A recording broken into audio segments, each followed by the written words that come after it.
Live. All right. Welcome to Two Gents, where two seasoned gents take on the hard truths of life, success, and responsibility. In a world where the rules don't bend for us, these gents believe in doing the work, owning the struggle, and inspiring others to take action. So, pull up a chair. Hey, good afternoon. Welcome to Two Gents Podcast. Tonight, we got Byron in the building. Look like I got AF Riggins. I got so many windows up because Pastor Riggins trying to turn us into a movie theater. Because he want to have stuff posted and put on the air and stuff like that. So, Pastor Riggins, how you doing? Byron Glass and the rest of us, we changing our format a little bit. It's going to work in our favor because each one of us have stuff that we share during the week with each other. And it gives us a chance to bring it up with you guys when we get on the air at like we are right now. So, Byron, how was your day, man, other than being tired? Mr. Spikes, is always good to wake up in the morning and see the sun shining, the birds Good. chirping, and the wind blowing against the skin. So I am A-OK. Yeah. I was telling Pastor Riggins that light was good when he had it there. It went out. But Pastor Riggins, how was your day? Oh man, I'm traveling, man. I'm traveling. I have a family member in the hospital here in Arkansas. Oh man. Yeah, so I stopped on the way back in, got on the show. Sorry to hear that. How are they doing? And some improvement. Yeah, okay, well, when we get ready to do prayer, don't forget we gotta pray for them too. Yes, sir. So this afternoon, this afternoon, Your audience know that I'm gonna be eating while we're talking too. I just pulled over and got over to where I'm staying for the night and everything. So yeah. So And I'm gonna let the audience know Byron's gonna be smoking while we're doing this show. And we're real people. We don't come on here trying to be somebody that we're not. So Pastor, you do what you gotta do, Byron, you do what you gotta do. But I just want to tell y'all, as after last week and the stuff that we went through and me and Pastor Riggins going up and down, back and forth, around the corner and getting back at each other. Tonight, we just changed the format. Tonight, we just coming at you every week from this day forward. We coming at you in this format. And if one of us have something we want to bring to the air, I'm looking at that camera over there. If one of us have something that we want to bring to the air, we going to bring it. We ain't going to bite our tongues. We ain't going to do none of it. So Pastor Riggins has some videos that he going to bring up. And, of course, Ron has some videos that he's going to bring up. Byron said he didn't have any this week. He just going to participate. We needed him last week. With me and Pastor Riggins. Oh man, we need it, man. We was getting at it. Hey, so I hope y'all enjoyed it. I had a call meeting for my civic duty, so I couldn't make it. Yes, So as we get into this, Pastor, you want to go? You want to go now? Or you want to wait? Well, let's bring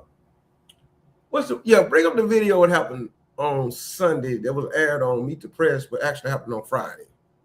First. Okay, let me see. Let me get it. I want to give it the whole stage, so I need to switch something up. Go here. You want this one? Donald Trump is the biggest snowflake of them all. He walked off of an interview. Did you see this? With Kristen Welker from NBC. Because she told him and challenged him that he has never presented any evidence that the 2020 election was stolen or any evidence that any election was stolen. He keeps making it up. And finally, someone's challenged him on it. She did a great job. We could use more of this. She could have even gone harder. Watch this. They sent people to jail who did nothing wrong. Right, just to be very clear, there's no evidence of what you're saying. But let me ask you about Todd Blanche. Let me ask you about Todd Blanche. Listen to me. Let's talk about There's Todd tremendous Blanche. evidence. There's nothing but evidence. The election was rigged. It was a dirty election. Mr. And it's President, happening again right now in California. You've never presented evidence. It's happening that the right now in 2020 election California. was rigged. Right now, look at what's Where's happening in the evidence California. to that? It's The 4 Republicans days. are doing well in California. They're not. They're dropping fast because it's a rigged election. Let me tell you, it's 4 days, and they aren't even close to coming up with it. You know why they're doing that? Because they're cheating on the election. Do you have evidence to support that? All I have to do is look.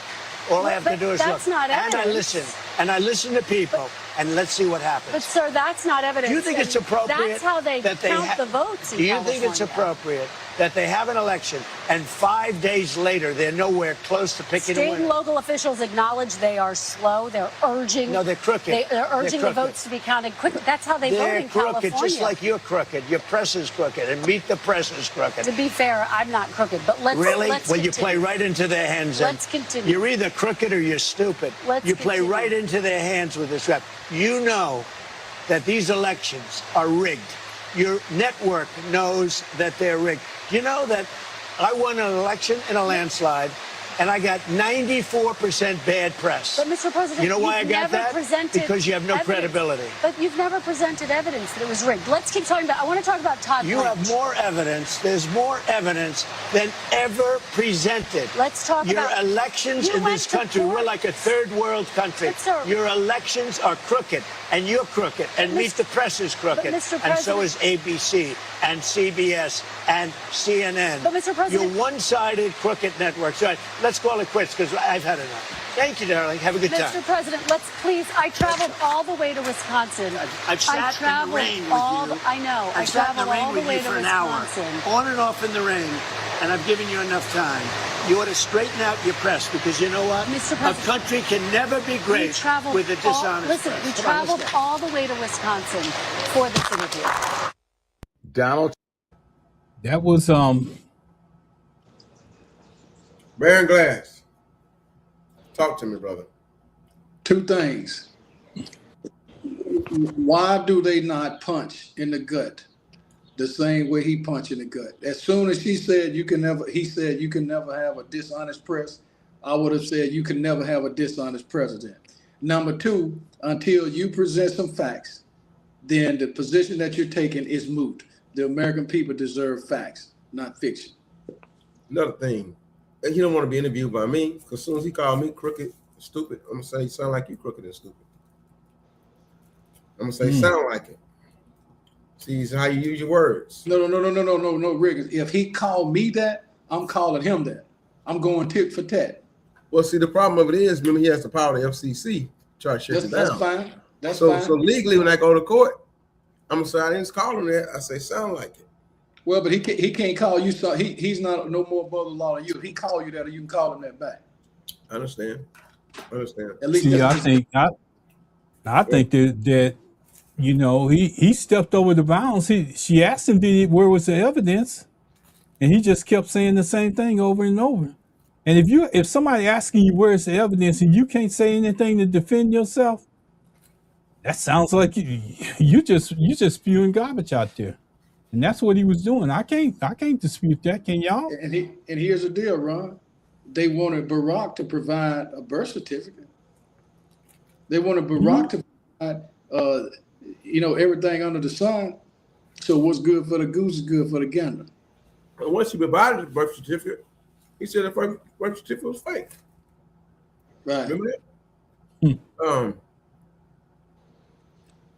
This guy is burning up his own chances, but I think he's trying to go out like with he knows what's coming in November, but he's going out like burning out. He's just burning out, and I believe the Republican Party is going to put J.D. Vance up. They're going to, if he goes up to impeachment this time, they're going to say, you know what? And this I see the narrative. We can have J.D. Vance for 10 years. We can have him for 10 years. That's going to be they're going to sell. We let him go on in these 2 years. He already sitting in place to run against any Democratic challenger, and then he wins that, and then he can win for another, and then we'll have control for 10 years. I guarantee if he goes up for impeachment this time, people are going to cross over the Republican Party, and he turns 80 in a couple of weeks. He can't even stay woke at anything, not even at a basketball game. He's dementia in a lot of things. He's very crazy. He's erratic. His time is up, and they know he stole billions and billions of dollars, and a lot of stuff that the Supreme Court pushed back on now that he's done, and so he's going down in flames. That's my first video for the night. Ron, what you got? I'm gonna hold mine to the end. I want to get yours out. Oh, why you want to get all mine out? Come on, brother. Mix it up. Oh, you want to mix it up a little bit? Mix it up a little bit. Okay. Let me get mine up, and as soon as I get it up. But here's the thing. I think that we expecting too much of Donald Trump. I really do. I think that we expecting too much of Donald Trump, and that's the reason why we're in the predicament that we're at. We allow him to put us in this predicament, and you know, Pastor, I like going here. As soon as it comes up, their name is James Tallarico, the man who bragged, our office is the first in the history of Texas to add pronouns to our official business cards. I am running around like a crazy person today, spreading his white skin wherever he goes. I am not a perfect Christian. Prophetic voices like Jesus have helped me reckon with my own whiteness, my own masculinity, and it's a painful process. Bearing the cross of white skin and unambiguous masculinity. I was a big nerd in high school, never played sports. I probably shouldn't out myself like this. Sex is a spectrum, and oftentimes it can be very ambiguous. God is both masculine and feminine and everything in between. God is non-binary. Straight from Revelations in the woke James Bible. I want us all to be aware of that. There are many more than 2 biological sexes. In fact, there are 6. And on the 7th day, they rested. But not James Tallarico. He built an ark big enough for all creatures. To be able to write legislation that benefits not just the people, but also our animal friends. Just like the Supreme Court said, 1 cow, 1 vote. Now, existential, that we try to reduce our meat consumption. That's the right thing to do and the moral thing to do. The 11th commandment, thou shalt not smoke brisket. I am proud to say that our campaign has officially become a non-meat campaign. So step aside, Sam Houston. Tallarico's bravery towers over Texas. He's fighting for all 6 genders and tens of thousands of species. You can't hear you. I guess we just have a different... Did you hear it, Pastor? I can hear it. Did you see it? Yeah, I hear it. I heard it. And see it? You saw it? Yeah, I saw it and heard it. Okay. I just want to say, you know, we seen pastors, and we're going to go back to pastors first. I'm going to say good afternoon, Big T. Good evening. Glad to have you part of the show. We're glad that you're here. But here's the thing. Wait. Let's read what he said. Go ahead. Gentlemen, Donald Trump is ignorant. He's nothing more than a puppet. Someone else is pulling the strings. You know who that someone else is? The Heritage Foundation. Project 2025. Go ahead, Ron. Yeah, I'm just going to say, you know, James Tallarico is running for office. We seen Pastor Riggins' thing. But I'm still stuck on this James Tallarico because I think he's playing the American public. I think that he's going to sit on his hands when he get into office, and he ain't going to do nothing to help anybody. And based on his comments, I got more, Pastor. But based on his comments, we better open up our minds and get prepared for stuff that we never seen before. And Pastor, I got a question for you. How is he going to be a vegan in a state where beef and oil is at the top of the agenda? Ron, let me tell you what's going on. All this culture wars, they don't have a leg to stand on against the corruption of Paxson. So none of that stuff is going to be about governing. They're pulling out culture wars. Is he binary? What do you believe about Jesus? What about vegan versus beef? All that stuff has nothing to do with can a senator go down there, get on legislation, and vote for the right thing.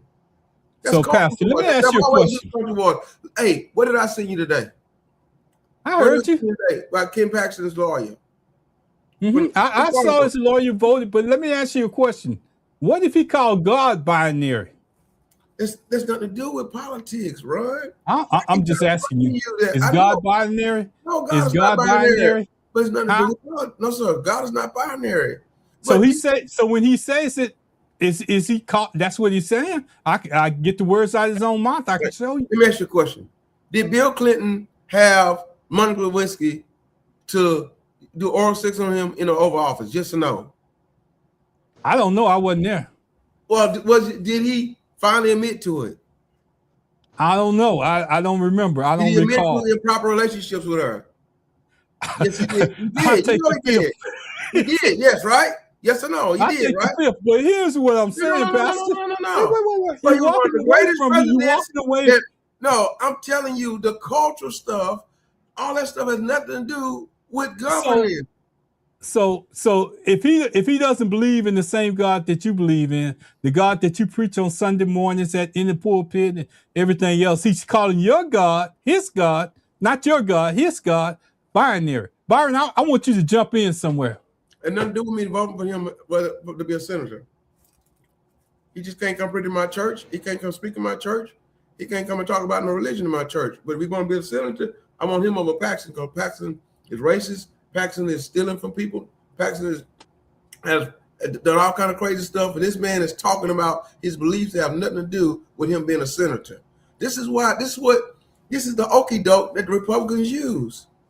They use this kind of stuff and say, look, don't worry about all the corruption Paxton did. Look how this man sounds silly and weird. Do you want him for the senator? Riggins, I'm playing devil's advocate because I ain't got no dog in this fight. I'm going to stay out of it. But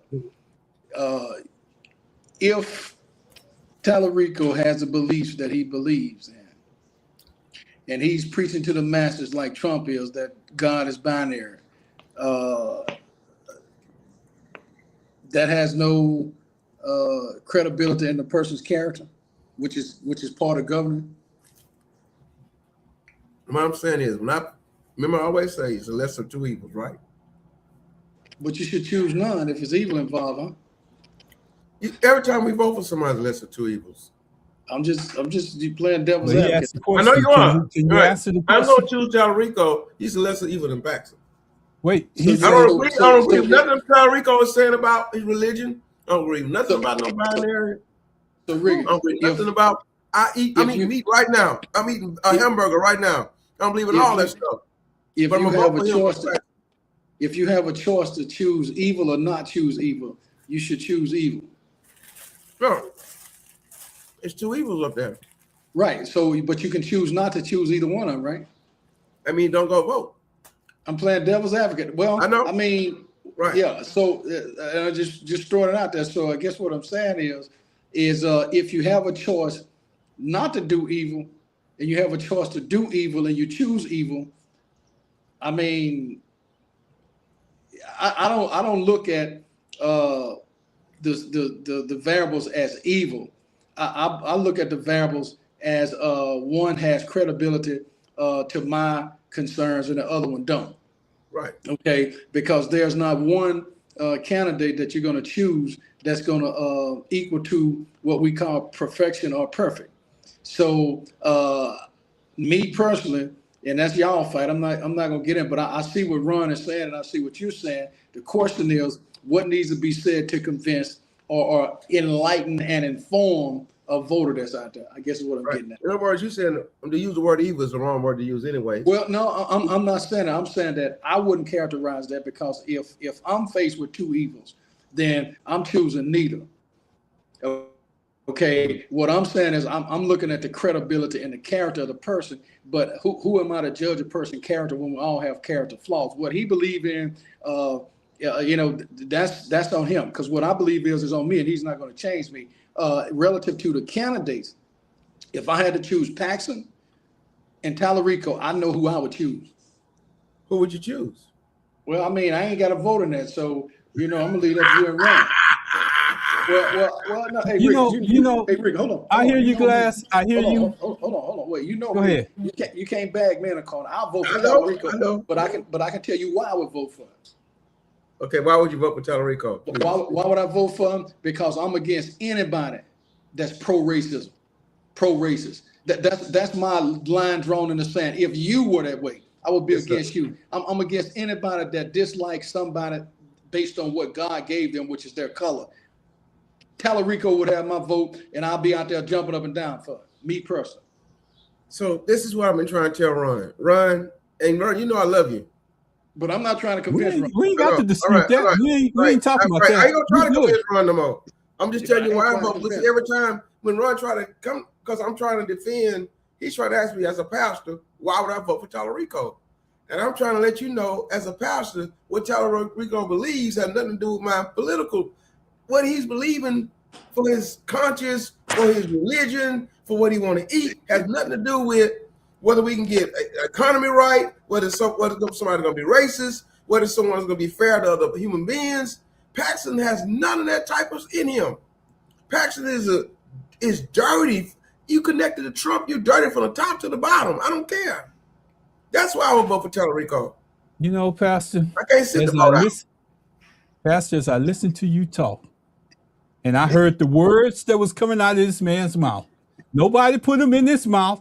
Nobody told him what to say. He was being interviewed, and the words came out of his mouth. It didn't come from nobody else. It wasn't AI. It wasn't none of that.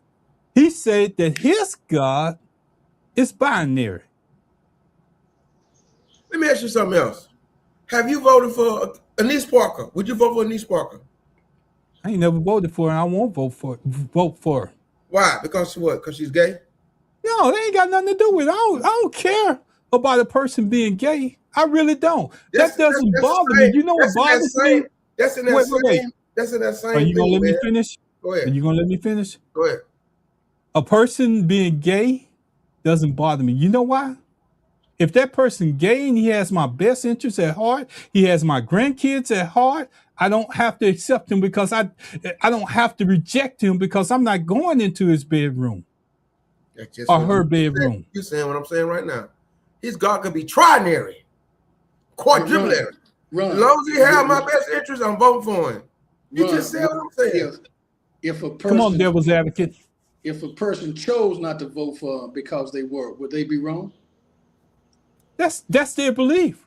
You have to you have to ground yourself in something that you believe in. I just happen to believe in God, and God has never been binary to me. I never seen him that way, so I can't say without a doubt that I'm gonna vote for a man that calls my God binary. My God ain't binary. My God. Well, let me tell you maybe your God changes and evolves and do all the rest of that. My God don't do that. My God is Elohim, and the word Elohim means my God is one. The Lord our God is one, and him only you should serve. But you voting for a man that says he's binary. I'm not worried about that. Oh. I'm not worried about that. All right, Pastor. Because it's nothing to do with what I believe, brother. See, what they've done, they've used the okie doke to get into religion versus religion and politics should never mix up. That's what killed Jesus. The Pharisees got with the Roman government and killed Jesus. You never mix religion and politics. I'm a pastor doing what I do to serve the community. I'm not going to mix my religion. I'm not going to bring my religion onto this show and try to convince anybody to believe on this show what I believe. I never we got some static going on in the background. But it happened on Barrett. Something happened with Barrett. I would never come to on Wednesday night. I'm preaching Jesus. Sunday morning, I'm preaching Jesus. On Tuesday night, I cannot come onto this show and a political show and preach Jesus. That's not what I'm here for. I know you're not. Right. So that's what I'm saying. So binary, trinary, quintillary, whatever word, I'm making up words, have nothing to do with us trying to govern and what was best for our people. So Pastor, there are a lot of people that were atheists that was delivering people from slavery. Do you understand that? Big C said, Big C said, what love got to do with it? Yeah. You know, my thing is just this. Yeah, what's love got to do with it? That's what he's saying. Yeah, but here's my thing. My thing is this.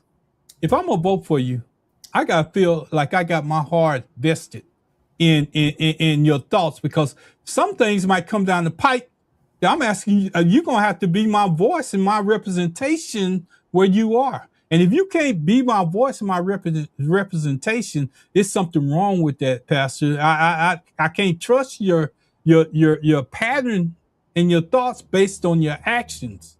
And see, let me just say this, and then I'm gonna yield. Let me just say this. See, when somebody looks like me, I kind of know. Well, I can't say that either because we done failed on that one too. But anyway, I kind of have an idea where you're going. But when the words are coming out your mouth ain't lining up with this, how you approaching this? Because he brought up religion. We didn't bring it up. No, you know what I'm saying is this, Ron. We don't have them against somebody that looks like us no more. We have them against Ken Paxton. Huh? We don't have them run against somebody that looks like us no more. Hey, I got a text message that said I need to put y'all two in the ring. Oh no. Let me tell you next thing, Doc. That ain't. We just have discussions here. Let me tell you next thing. Barack Obama. I have relatives right now. Real close relatives. Riggins, I missed Barack Obama over this. I missed out. Go ahead. I said I missed out on what you and Ron said because you tonight you're not going to be able to say it without proving. So Ron, what did you counterpunch with? My thing, and the only thing I told Pastor is, if I'm gonna vote for somebody that's gonna represent me, they need to at least be aligned with how I feel, how I think it should go. Because if they not aligned with me, and I voted for them, that's on me. But he also went on to say if they get out of line and they make a vote for something that I don't agree with, that was something that I did. But he said that when somebody looks like him, and then he stopped. I said, well, somebody messed it up too. But I'm trying to tell him, in my mind, he's going back to Jasmine Crockett. We don't have. I'm always go back to Jasmine. I ain't gonna never forget that. The race is not against Jasmine Crockett anymore. That's the point. The race is not Jasmine. Let me tell you something. I got a clip for you, and I'm gonna tell you the reason. I'm gonna share with you the reason why I say Jasmine is still part of this race. Now I'm gonna tell you, because if he don't get an endorsement from Jasmine, he don't win. I understand that part, but I'm saying right now. So you can't say she ain't a part of this race. I'm saying, but he not running against Jasmine Crockett. I didn't never say he was running against Jasmine Crockett, but I say if he don't get an endorsement from Jasmine, he can't win this race. I said that last week that he need Jasmine Crockett to endorse him, and then you said if she endorse him, then she gonna be. I did, and I still say the same thing. But I don't want to get involved in this as much as we got involved into it, because I feel like this. Jasmine's gonna always be a part of this thing, because he basically told black people that you don't exist when I'm running in the primaries. But when I get to the real race, not primaries, but when you get to the general race, he wants you to run back up there and say, "Yes, sir, master. I'm here. I'm gonna play my role." No, I can't. Let me go one more thing about the binary thing. I have close relatives, real close relatives, that do not believe that Barack Obama, African American, my kinfolk, even a sibling, they do not believe Barack Obama did the country any good. Why do you believe that? Because Barack Obama in his last term listened to his children, eased up his beliefs about homosexuality, and lit up the White House in the rainbow colors. And they said, that done it. And matter of fact, it was like, okay, then maybe we need to go for Trump and stuff. That's just like, because why? Because they got upset over religious part of it, of the homosexual. So the same thing about binary. See, you can't mix. And Barack Obama was the first African-American president that did everything he could. He even put out stuff to help young boys and, Big Brother, all kind of stuff like this. But yet somebody got this upset on the fact that he decided that the homosexuals should have their civil rights. Got a comment out there that says, "What's love got to do with it?" But here's the deal, Riggins. I like you and Ron. It's a lot that I disagree with you on, and it's a lot that y'all disagree with me on. Disagreeing with a person shouldn't be a qualifier as to. Well, let me just say that, because those are opinions. I'm looking at the antics and the politics of what an election consists of. If you are looking for a solid candidate that you 100% agree with, their lifestyle or whatever, then that ain't gonna happen. But Ron is entitled to arrive at the position that he is. I'm not trying to convince him one way or the other. I'm playing devil's advocate here, because I told you the other night I didn't really have a topic, but I mean, we all can chime in. At the end of the day, if Riggins came tomorrow, well, let me not use Riggins.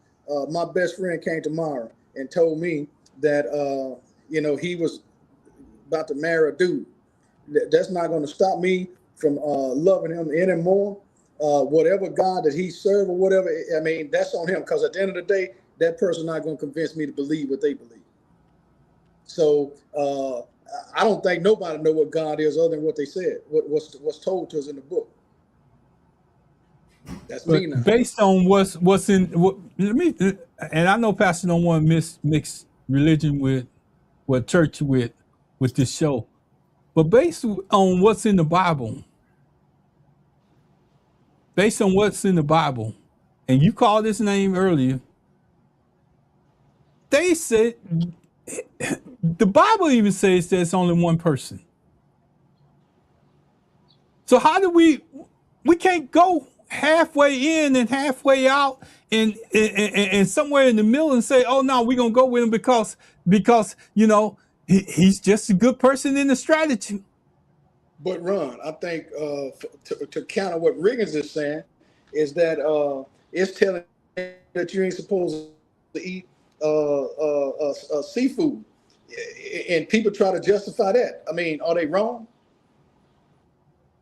I'm not saying that they're wrong, but Glass, when we get here on this format. Oh yeah, no. We ain't on.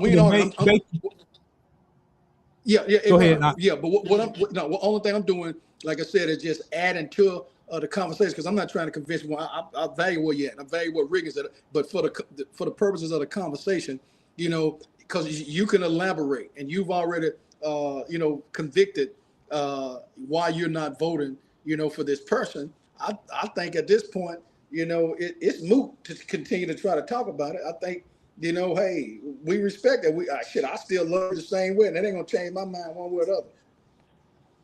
Yeah, I'm not gonna try to make you vote for him. I just want us to take down the masses down that road. But then you say that you need Jasmine Crockett to endorse him to win. So if Jasmine Crockett endorses him to win, African Americans should follow Jasmine Crockett. I don't think it's that easy, Pastor. And here's the reason why I don't. And I don't want to beat this horse no more longer than what we have right now, because there's too many other issues out there to cover. But here's what I've got to say, and I need to put this out, because when you go in that booth and you stand, we got computers up there, and they tell us yes or no, who you voting for, and all the rest of that. That's a decision that you're gonna have to make. I'm just asking you to at least weigh your decision on voting based on the reality that it's no way in the world that I can't see or hear what I've heard about what's going on. I can't do it.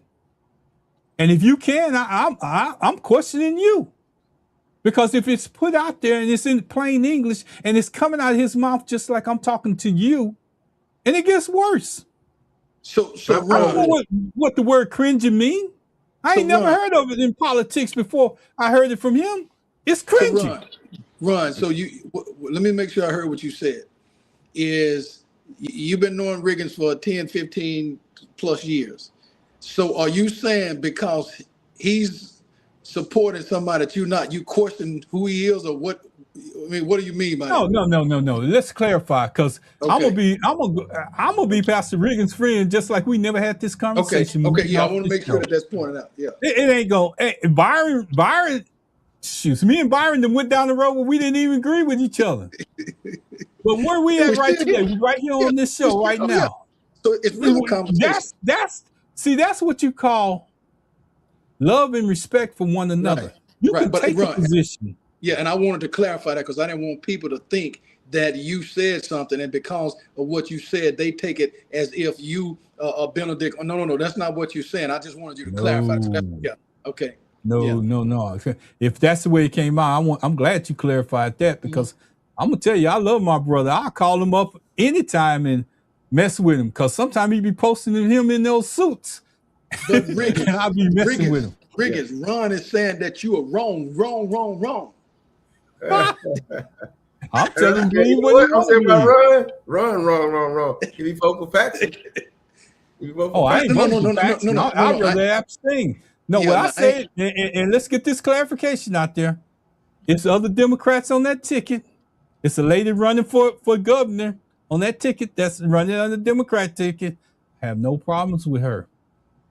I just don't like the way they did my sister. That's the whole And I don't like the way, as Pastor Regan say, they come back and they're gonna ask her to be a part of supporting what they did to us. I can't quite go with that one yet. Hey, Riggins. It's gonna take till November for me to make that decision. Hey, Riggins, if I was faced with Paxson and Trump, I'm voting for neither. Yeah, it ain't the same thing, man. No, it is the same thing. I'm voting for neither. Why? Because I can't. Don't ever get me confused. I can't cast a vote for Paxton, and I might as well just pack up all this stuff that we got here. This stuff where you see me and Byron on. Well, hell, we can go travel to Louisiana and socialize, because that's what I'd be doing if I cast a vote for Paxton. I'd be socializing on this thing. If you hated other people, you and I couldn't be friends. What do you mean? If you hated other people, other races, you and I couldn't be friends.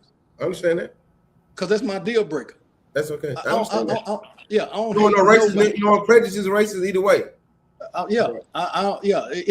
Because we're talking about the good book. So at the end of the day, I may dislike somebody, but I ain't gonna never subscribe to. No, I just like their ways, like how they do, how they treat people, and all that. Like, I don't hate Paxton. I don't even hate Trump. I just can't stand what Trump does. With all said and done, I can't get to heaven hating Trump. But I can hate everything he does. I can hate the way. That's Barron's deal. Hey, listen. Let me tell you something about Trump. Trump says, "Hey, mail-in ballots are cheating." He says, and he turns around and did a mail-in ballot, right? So I went to visit my parents the other day. Barron lives in Louisiana. Louisiana is the reddest state, one of the reddest states you can have. Woo. My parents in their 70s, you know what they said? Help us do our mail-in ballot. And my parents sat there, and we got my uncle and my auntie over there because they live in Texas, me in Louisiana, because they got to have a witness with the address and all. And I helped them with my uncle and auntie and them get their mail-in ballot stuff together. My parents voted by mail-in ballot. My daddy's brother and them took it to go mail it in Louisiana. See, Trump have no problem with mail-in ballot in the red states. He has a problem with mail-in ballot in the blue states. Pastor, you know what? You brought up something that me and you can agree on. Because I'm going to tell you, Barron and your parents in the state of Louisiana, it's a wonder they can win anything based on the numbers. Right. It's Texas, but here's the deal in Texas, and we talk about Tallarico. Well, I'm going to tell you, Tallarico got an uphill battle too. Because in Texas, people vote against their best interests and don't care. See, because let me tell you what the conversation should be about, Pastor, because here's the conversation. The conversation should be about people voting against their best interests. Because here's the deal. They live in a state, or they live in a place where they can't get human services. And the Republicans are voting to make the government smaller. So you voting against your best interest, and you need the stuff that you're talking about you don't want to agree with. That's what the conversation be about. I'm going to put the truth out there. You brought up Tallarico. I didn't. No. Hey, guess what Tallarico? He wants a big No. I brought up a video, and he said, "Let me bring up my video." All right, Pastor. I love you, Ron. I transitioned in the last statement that I made from Tallarico to what we've been talking about to a new place. Right. Okay.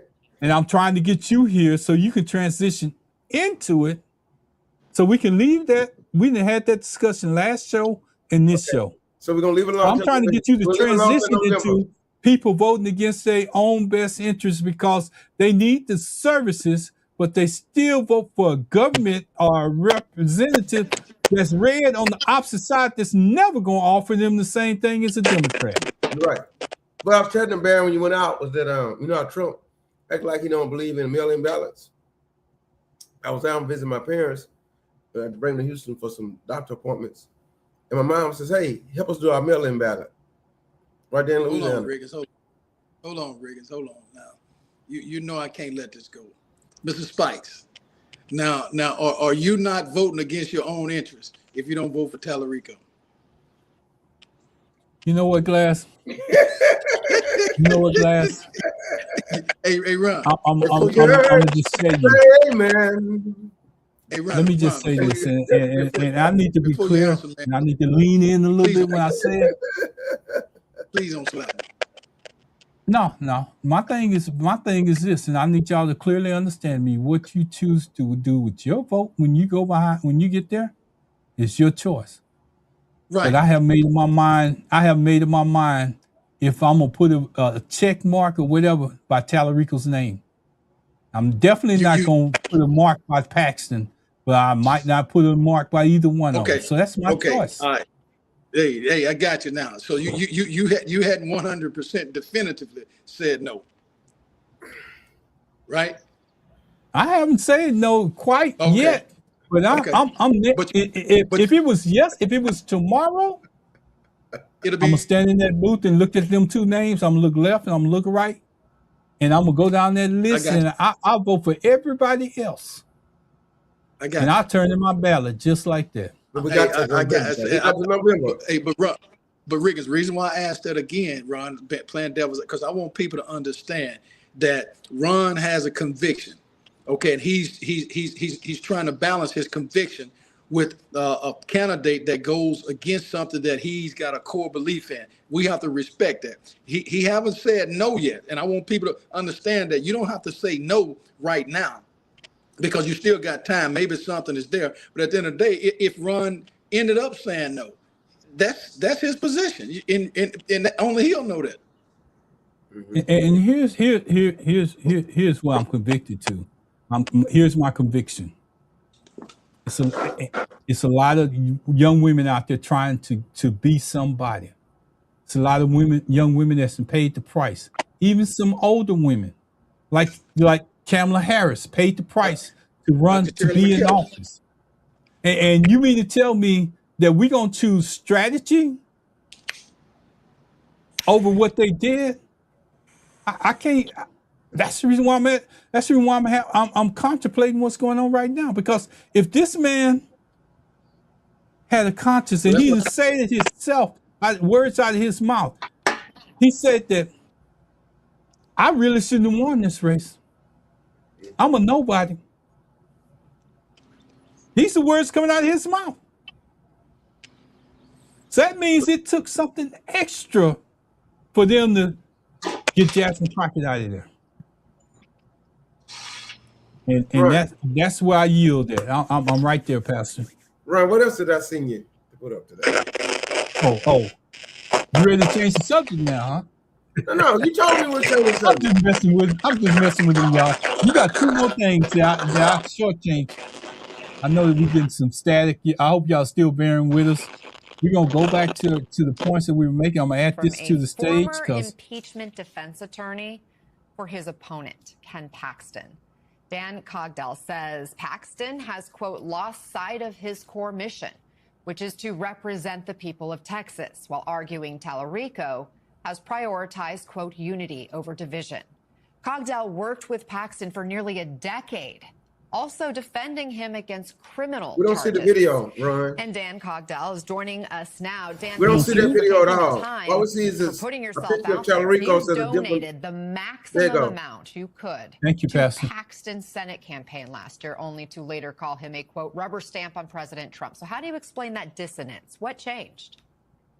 Well, sure. First off, I was on his impeachment team, and I was a lead lawyer in his criminal case. But the Constitution, Anna, requires me to represent him aggressively, ethically, and zealously. I did that. The Constitution does not require me to vote for him or endorse him. So the answer to your question, however, is I really wasn't familiar with Tallarico. when I held fundraisers for Ken and I made the maximum contribution. Since then, I have seen James Tallarico. I have heard him speak. I have met him, and I believe he's focusing on the things that Texans are concerned about. We are number one in school shootings. We are number one in uninsured motorists. We are at the very bottom in education. We are at the very bottom in healthcare. And I haven't seen Ken Paxton mention any of those things in his run-up in this election. I believe James is focusing on those things, and I think those things are important to Texans. But arguably, you knew Paxton back then, and you still supported his campaign financially. You were one of his biggest defenders, literally, for years when he was indicted for felony securities fraud charges, accused of bribery and abuse of office, impeached by the Texas House for misuse of office to help his friend. His wife filed for divorce from him on biblical grounds, and now you claim he, quote, lost sight of his core mission, which is to represent the people of Texas. Has Ken Paxton actually changed? You know, I don't know that he's changed. I do know that my feelings about Ken have evolved. They're not binary. They didn't happen overnight. My decision to endorse James was not a quick one. I gave it hard thought because I realized the pushback that I would get.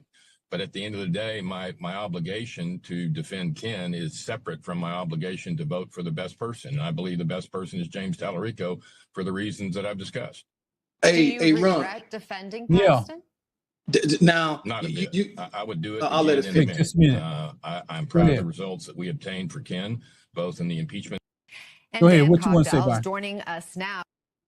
No. I was just going to say what he just said, and correct me if I'm wrong, is counter the territory that you in. Like he said, his ability to defend him has absolutely nothing to do with him endorsing another candidate. Yeah, true. Yeah, okay. All right, True. now we've got the clarification. Also, Ron, did you listen to the man says the issues that he or Tallarico trying to address?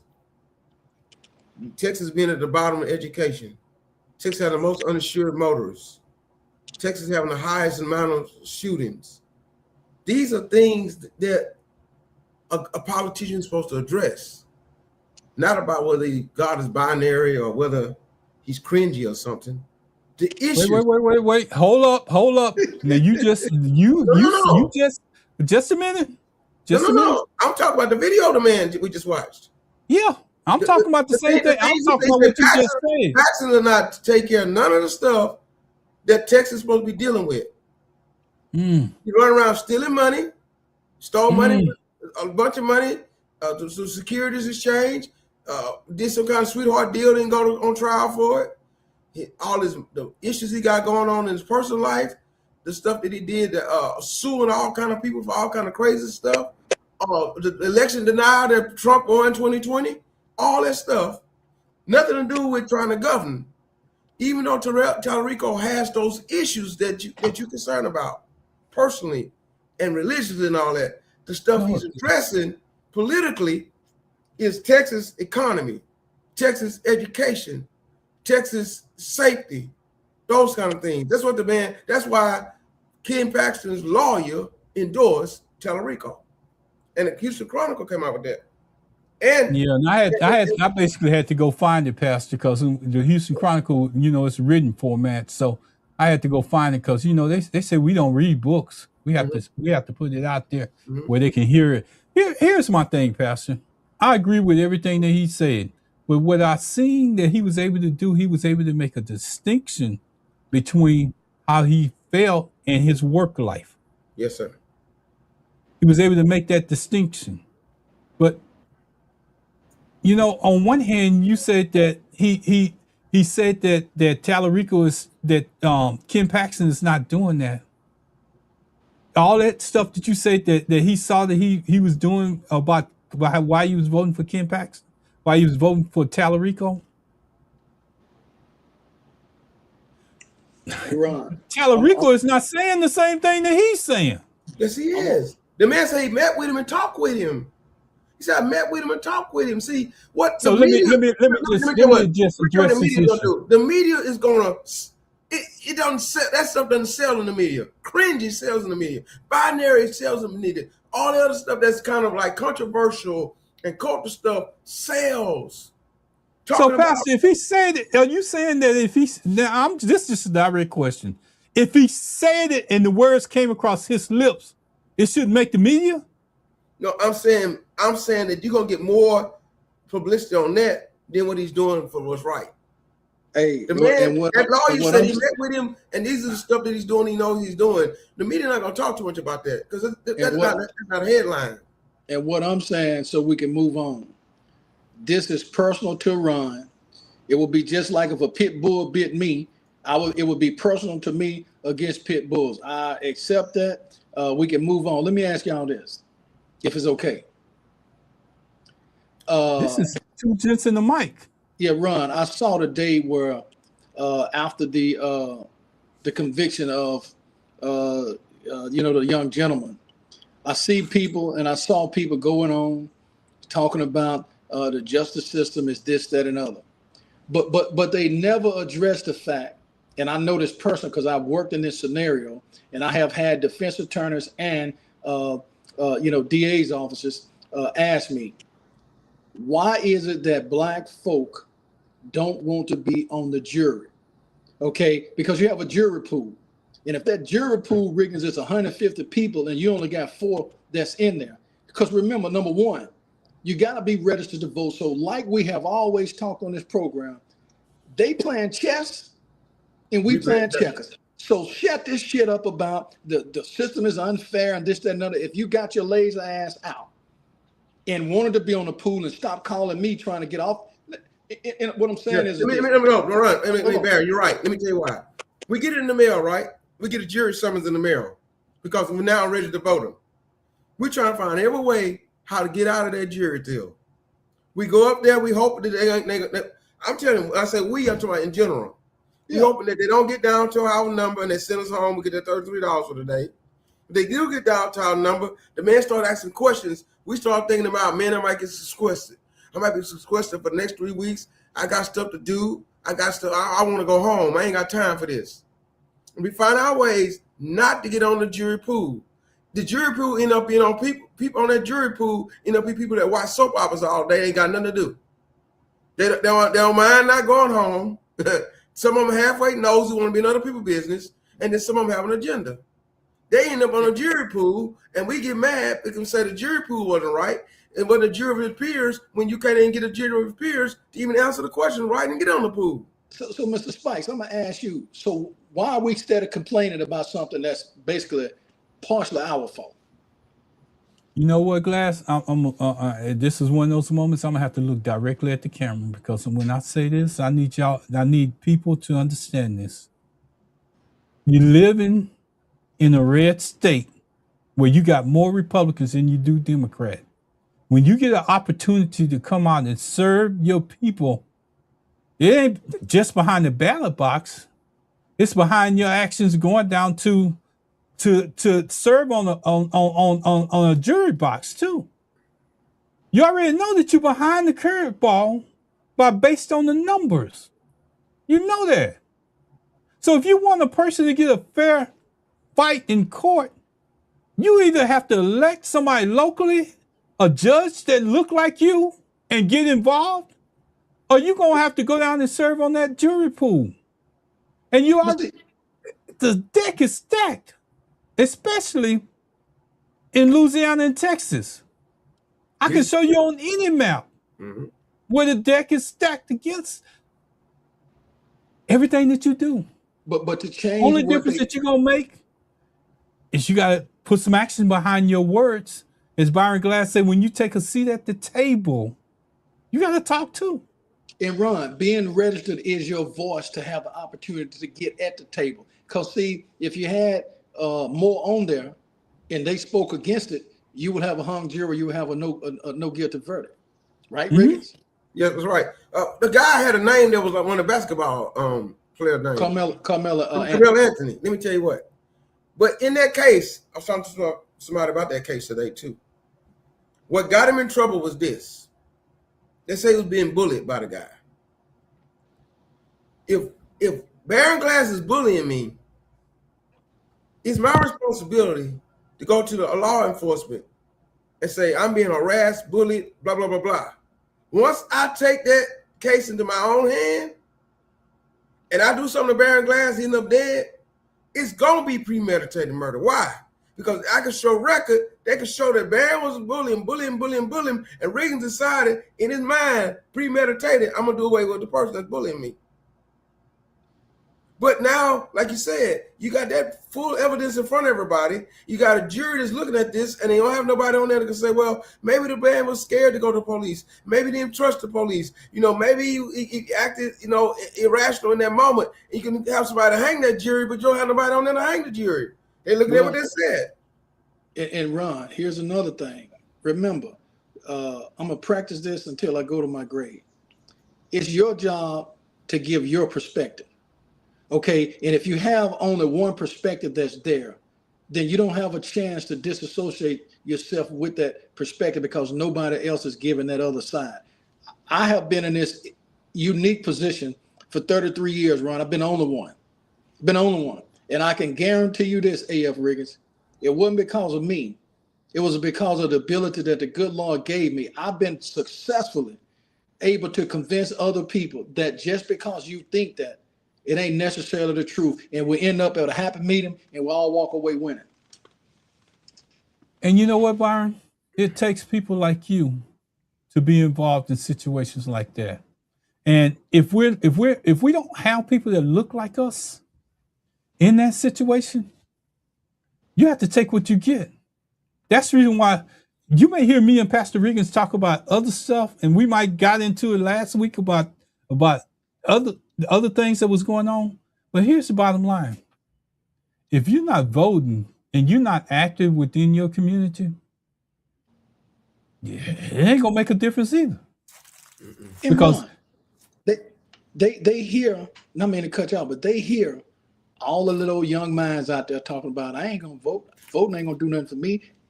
They absorb this information, they keep it trapped in their mind, and then when they go for legislation, they create laws and bills. Hey, Riggins, I didn't want to mention this, but I just successfully, last week, Ghost wrote a bill.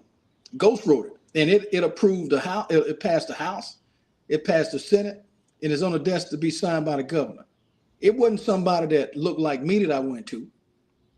It was somebody else. But I was able to convince them that if Ron is going out and doing a job, Ron should be paid for that job, right?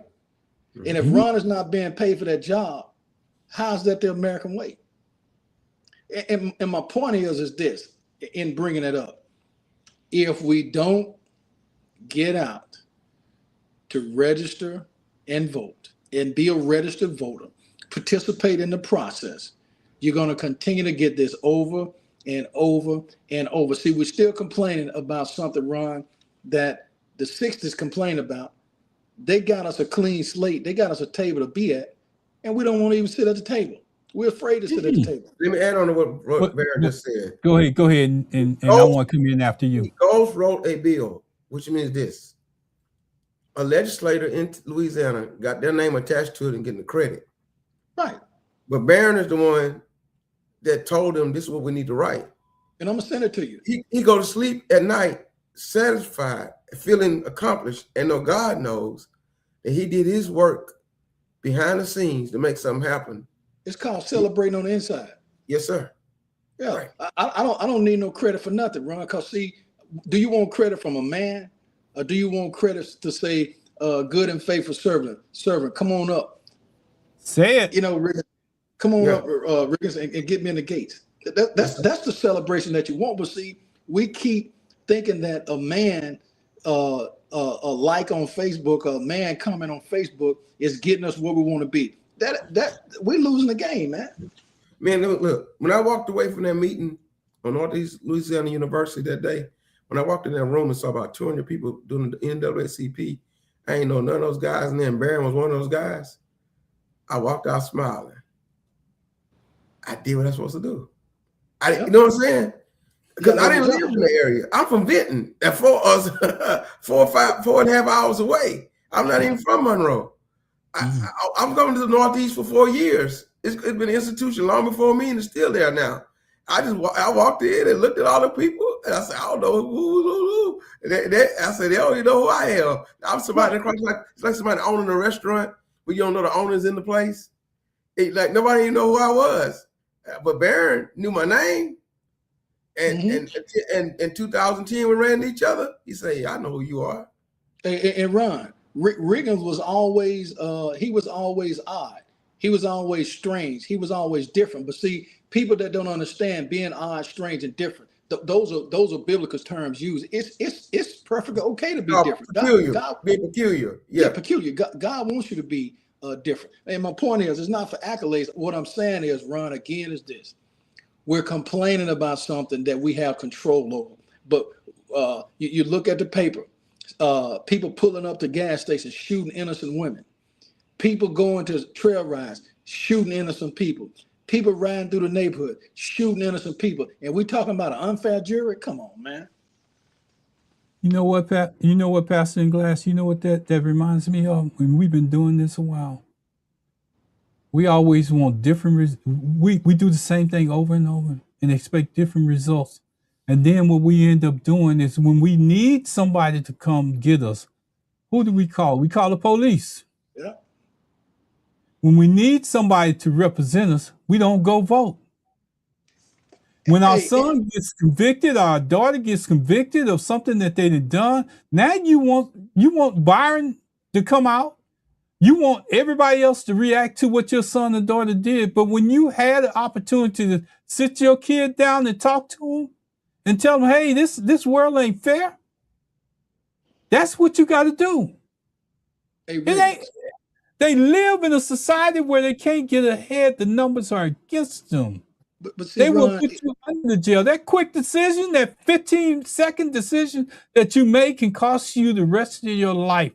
I know my father and my mother drove that home. They say, Ron, if you get in trouble, you make a decision that you got to go down. I ain't got no money to get you out of jail. Hey, Riggins, not the first time, not the second time, not the third time. And you need to instill that in your kids' mind that I don't have it. I'm not giving away no money to get you out of jail. I'm getting a little excited. Go ahead, No, I'm getting a little excited because these are personal examples. See, most people, most of the time, they talking about what they heard. I'm talking about what I know. This past Friday night, a lady called me and told me that her son was arrested. Okay, but she called the police to come get her son. But follow me. Okay, Riggins, her son has mental health issues. Mm-hmm. Okay, she called to have the kid CEP. Okay, to be I don't know what that is, Glass. to be emergency admitted for an evaluation to go to get some mental health.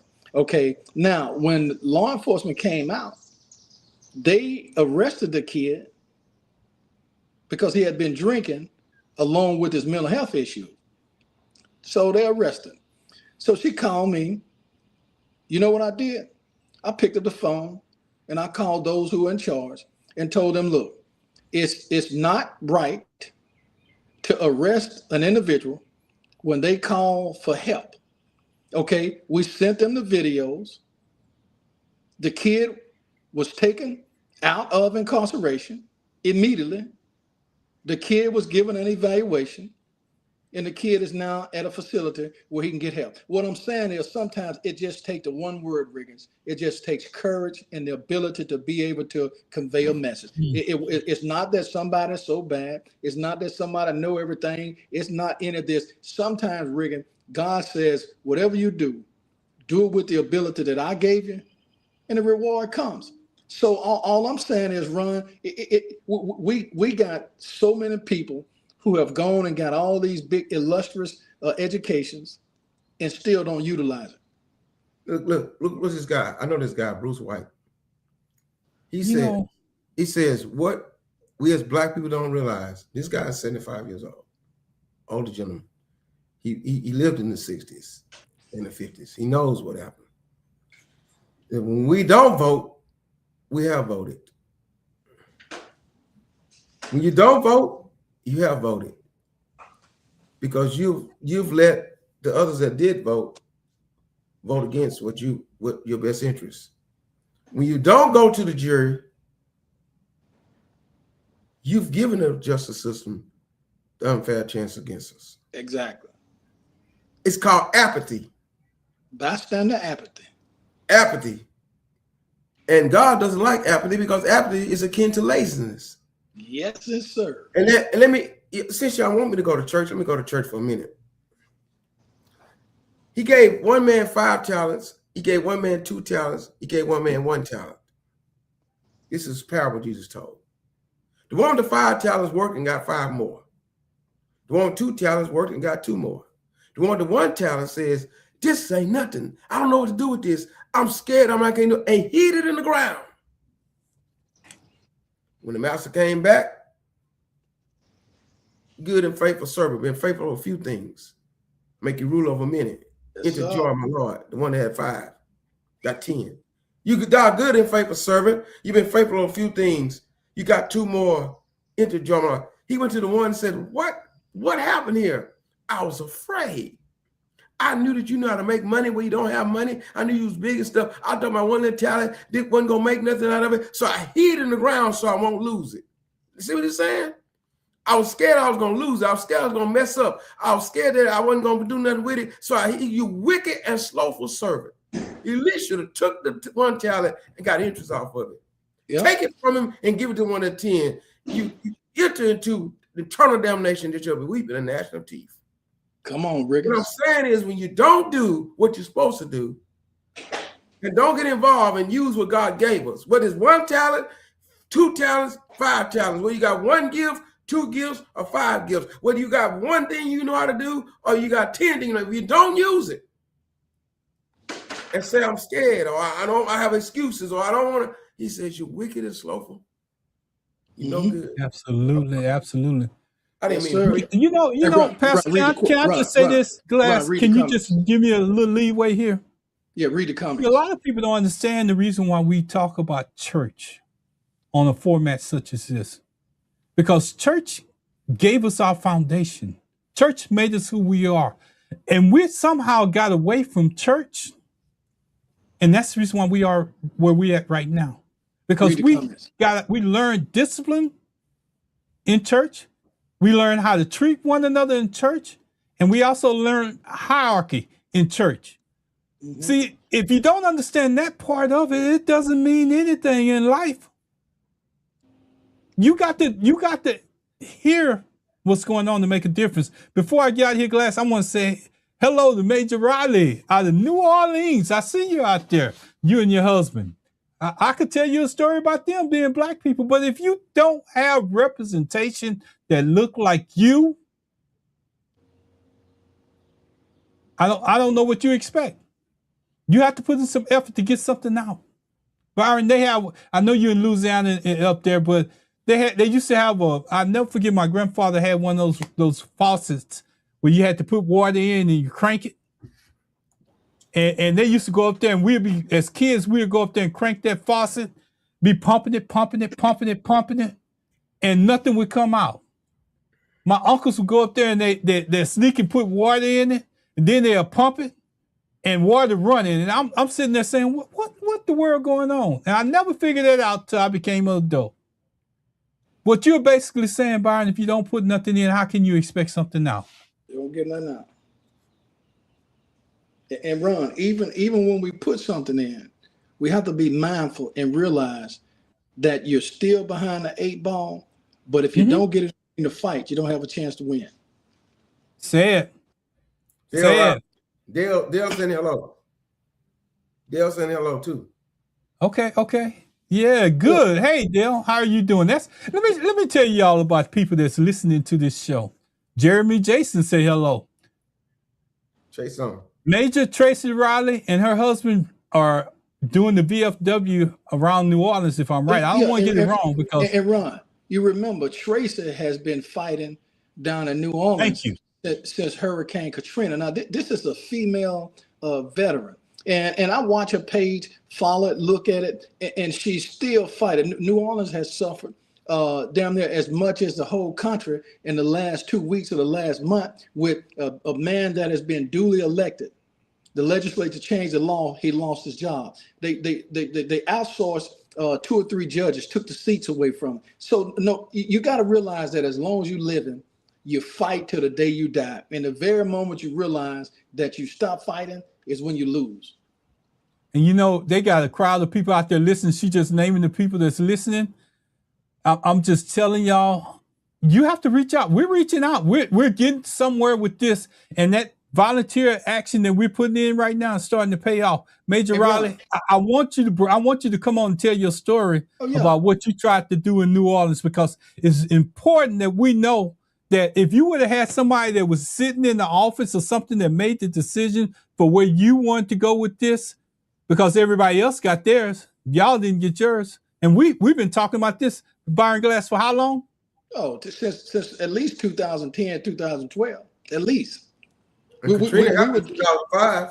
Yeah, Ron. We were doing it before, but we don't need to get off of that. But the no, point is, we don't. We good. What I want Tracy to know is that these 3 gentlemen right here, she's always got a shoulder to lean on. She's always got a phone that she can dial directly and pick up and talk to us. Because see, when women out there fighting, they always call crazy. Got issues and all this stuff. But see, she don't worry about that. She's steady fighting. Okay, and it may not seem that she's winning, but guess what? If you screaming in the woods, you may not see them, but somebody hearing you. We may not see what Major Riley is doing. We may not get an opportunity to just see the good that she's doing within the community, her and her husband. And I like to say the fact, because both of them are down there. And they both came out of the service. They both were good people. They both had a goal of accomplishing something that they was held back from. That's how we got in touch with each other. But I see what they're doing right now. You know, when God puts something on you, it may not be where you want to be, but what God put on them is that task that's available that they're doing right now. They're helping normal, everyday people. Graham Planner has won the Democratic nominee in Maine. Graham Planner has won the Democratic nominee in Maine. So he's up for the Senate race against Susan Collins. Now, he's a flawed candidate, should they not vote for him. He flawed because he got some kind of womanizing stuff and all that. But the president of the United States been convicted of it. I know. I'm just telling you I'm telling you the facts, what's going on. They're going to try to use this. But he's not no criminal stealing money from people and all that either. He got some things going on in his personal life that some of it's questionable, some of it is rumors, and some of it might be true. But she's going to try to use it against him. Yeah, hey, Ron, if we can, see if we can reach out to Tracy, because I'm interested. She says she willing to do it already. Yeah, I want her to come on and talk about specific facts relative to the senator from up in my area who authored the legislation to eliminate the 3 judgeship seats, and he never talked to anybody from that particular congressional senatorial district. They never reached out to the people. I mean, but again, if you ain't elected to vote, ain't nothing you can do but holler. And here's the thing that I'm gonna keep on doing, and I'm gonna keep encouraging. Tracy Riley put this up, Glass. I need us to kind of concentrate on this, because she's basically saying the same thing that you're saying. I remain available. I will be honored to speak. A soldier never quits. I'm gonna go to her next comment. She says something. I think it's a AM station out there called WBOK 1230 AM. She wants to put that out. We need to have her come on and discuss what that's about. And while we're giving shouts out, Tyron is out there listening from Baton Rouge. Dale is out there listening from Lake Charles. Now, Dale is a guy who is one of those old school guys who have seen it all, have been in the boardrooms, have been in the all of those rooms, decisions are made. He's heard some of the worst comments, raised in Mississippi.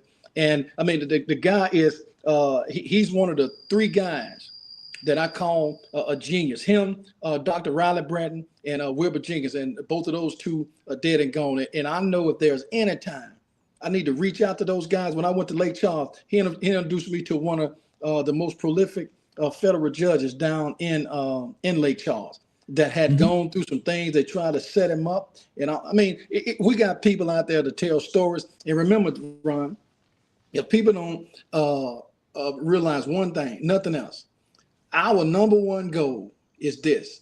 We just try to enlighten and inform, and you make your own decision. Absolutely. And Tracy's out there making some decisions for us because she putting out some people's names. Gerard, I got to pull off there. Gerard G-Man Stevens. Michael McClad.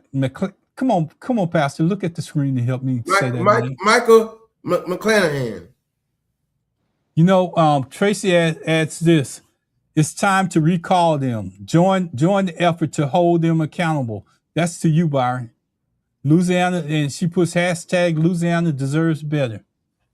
So Byron, that was addressed to you personally. Very, very familiar with it. As a matter of fact, the recall is going to be up here at one of my buddies' shop that Riggins, you remember, called Afrocentrics. He's an alpha. He served on the Monroe City School Board. And so the recall petition will be there available to sign. Just make sure you bring in the right information. You can have proof of registration and proof that you're an active voter. Again, Ron, the same struggle that the Sixers went through, we're going through the same. And you've heard me say this back when we first started. If we don't do, at the end of the day, when the smoke clear and the dust settle, we're going to still be fighting. And that's the thing. We're doing the same thing over and over, Byron. But, you know, we expect a different reaction. You can't keep doing the same thing over and over. And they want to put you in a box. They want to put you in a box so you can keep doing that same thing over and over. And when you do it, you expect different results. It's not going to happen. Yes, sir. It's too many times that we didn't hear Byron get on this air talk about the people that he didn't help, the people that he went out his way to help. It's too many times that we didn't hear Pastor Regan say that he can't come on this show because he has stuff going on in his church. It's too many times that Pastor Regan's come on this show. He said, Ron, I haven't even had a chance to eat. I'm sorry if I'm eating on this show, but he's giving his time. It's called sacrifice. And we need people like Tracy Riley and her husband and other people to listen to us. If you don't do nothing but share the podcast with somebody, that's what Tracy's saying that she's doing. She's sharing it with somebody that she knows. Aaron Greathouse. I'm just calling out the names. It ain't about see Glass. You know what? And Pastor Regan, you know what we get caught up in? Yeah, I'm gonna tell you what we get caught up in. Numbers. We get caught up in the algorithms. Yeah. Yes, and the algorithms pay people for money. They pay people money for having controversy. We ain't about controversy. What we're trying to do is make it better for people. Right. And when you get to that point where you're making it better for people, all the rest of that stuff go away. Because you can't let them control you through this media. And I'm looking at the camera. You cannot let them control you through this media. You have to take this slow road, but it's a real road. Byron, you remember my mama always said, it may be 12 steps to the ladder to get to the top. Mm-hmm. But if you only get to step number 5, it's still your job to bring somebody else up the steps, even if they supersede the steps you're on. Yes, sir. So let me ask y'all a question. Go straight. We got all this technology sitting here. Mm-hmm. If 10 years ago, we didn't even have what we have right now. Right. If we're not using it to better somebody, why are we using it? And remember, Mr. Spikes, you're not getting paid. Regan's not getting paid. I'm not getting paid. We're strictly volunteering our time and gladly do it. So it's not about the nickels and coins that you can put in your pocket. Sometimes it's just about making sure that the people that you are surrounded with are aware of the things that are going on. Again, our goal is not to try to convince you that this person is good, this person is not. We're strictly having a regular, casual table, afternoon, supper conversation, with about topics that matter to us. Hey, look, there are some great candidates out there that don't look like us. But the ones and there are some great candidates, some ungrateful candidates out there that look like us. Tim Scott, Byron Douglas, Clarence Thomas, Herschel Walker. Shit, he dead and gone. Herman Cain. I mean, so hey, it is what it is. My thing is this, Ron. If I became an Elon Musk tomorrow, that will never make me forget about those who come from where I come from and are still there. See, that's the problem. When we make it, we feel like we have to forget about everybody else that's back there that's still struggling. Whence we came. Yeah, everybody's not asking to be on public assistance. Everybody's not asking to be homeless, Riggins. Everybody's not asking for SNAP benefits. Some people got a job and they still can't make it. I bought a box of chicken the other night, $17.52.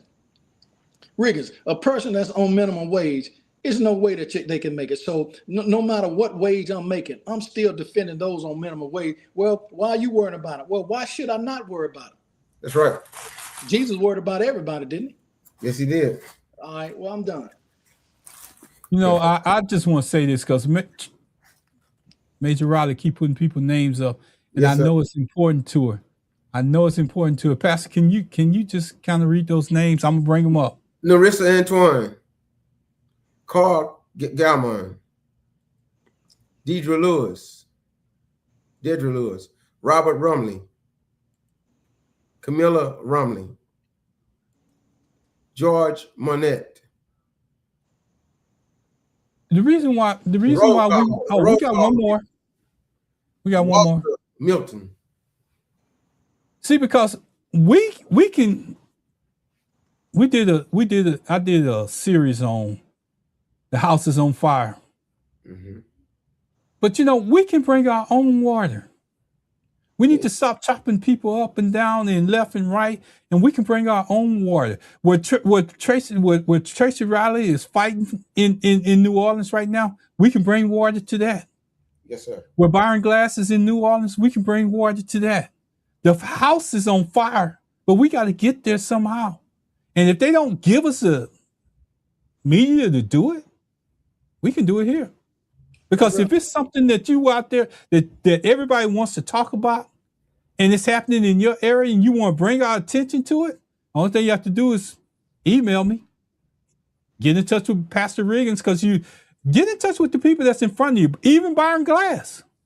I know he got a lot on his plate, but I'm sure he doesn't have a problem getting you onto this media. And I have some people out there listening to Byron, some loyal listeners that's out there listening.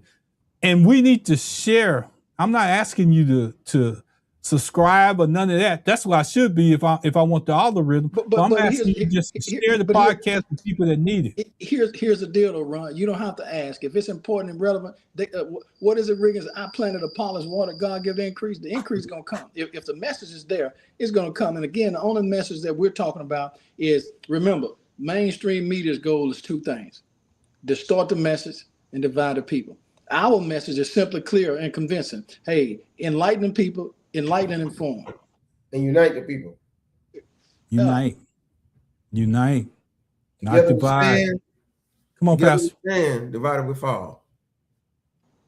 So, Pastor, when you stand up on that pulpit on Sundays, and I'm mixing the two together, and it's just one out there, what do you do? Preach like it's 1,000. Preach like it's a full house, right? That's all we're doing here. And Ron, if it's 10 people at the table and you just one of the 10, you should scream and holler louder than the other 9 put together. Make your message known. Don't, Byron Glass, I think that we got caught up. We're getting caught up in numbers. We're getting caught up in money. We're getting caught up in so much stuff that's not changing us as a whole. We're running around here. We doing things that we shouldn't be doing. And Byron called out a couple of them. When your kid gets in trouble, you want everybody to help him get out. But what are you doing to stop your kid from getting in trouble? I made an announcement. I did something the other day, and I think I sent it to both of y'all. You're stepping on toes. We're getting too casual in our expectations. Huh? You're stepping on toes. We're getting too casual in our expectations. Are we going to wait till somebody get pulled over and killed, and then we want to jump all crazy about it? This is a time where we should be sharing messages with each other. You need to have that conversation with your kid. You need to have that conversation with your nephew. You need to have that conversation with your niece. We want you to come home. We want you to come home. Fight it out in court. You need to have those conversations and don't get lazy and not have it. And then when it happens, you want to come back and say, "Oh, I wish I would have said something."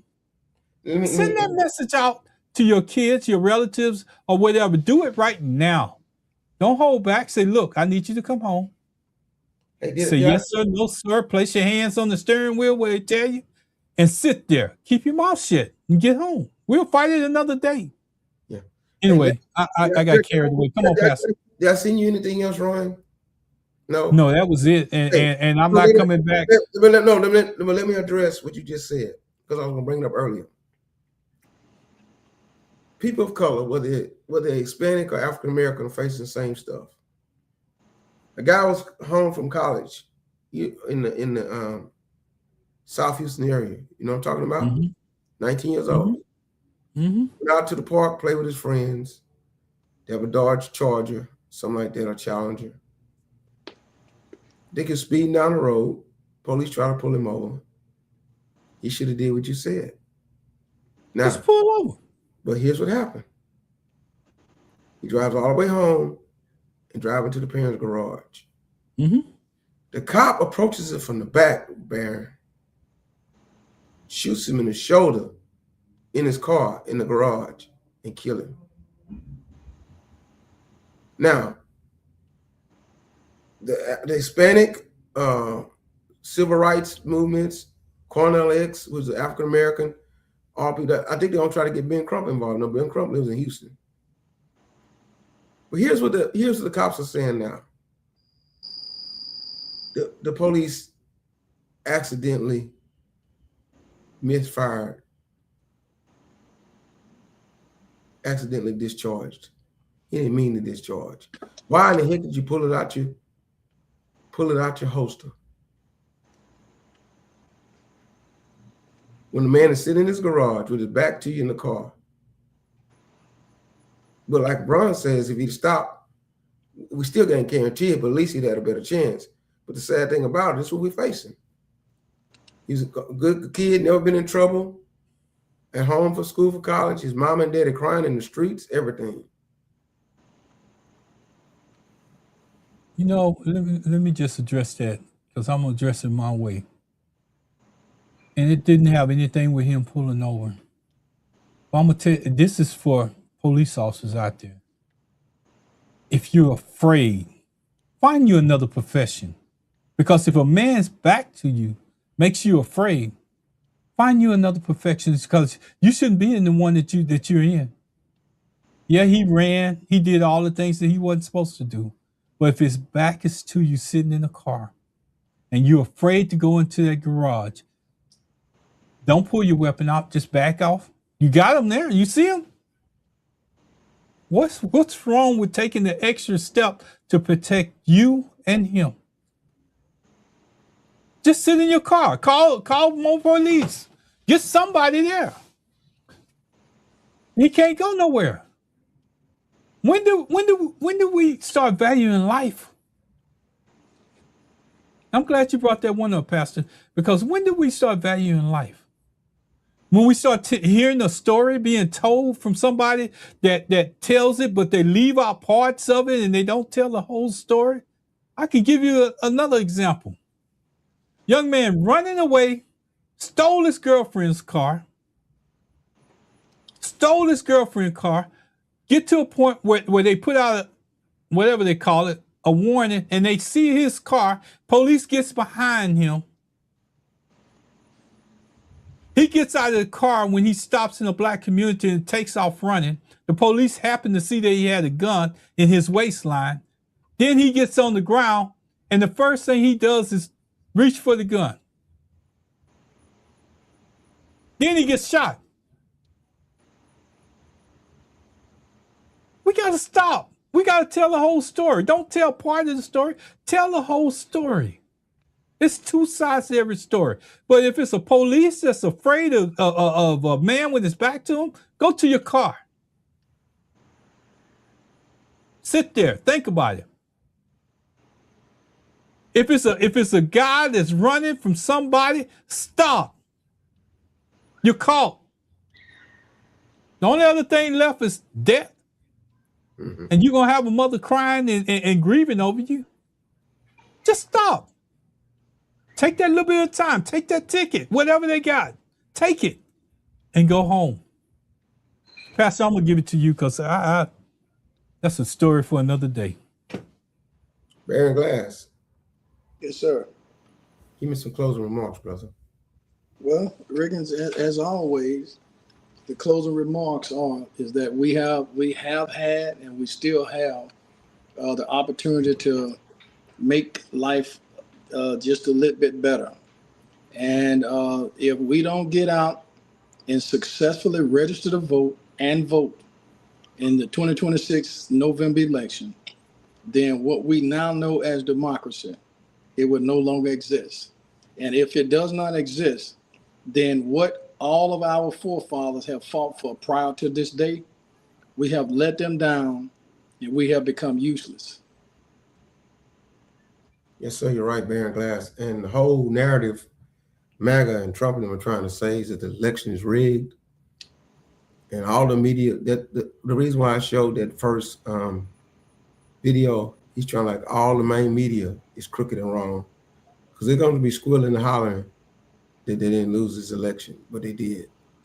Hey man, put one of the other pictures up, man. When I look kind of for the young folk, Ron. One of the other ones you have, man. You know what I'm trying to get there, Pastor. Yes, I know you don't like that picture, so I'm gonna do another one. I just grabbed the first thing. Yeah, for church. I'm trying to evangelize. I'm trying to get folk that don't want to go to church to come and check it out. Yes, sir. Okay. What you got there? All right, yeah. See there? Got my J's on, my Jordans, and all that stuff. Wednesday night Bible study tomorrow night.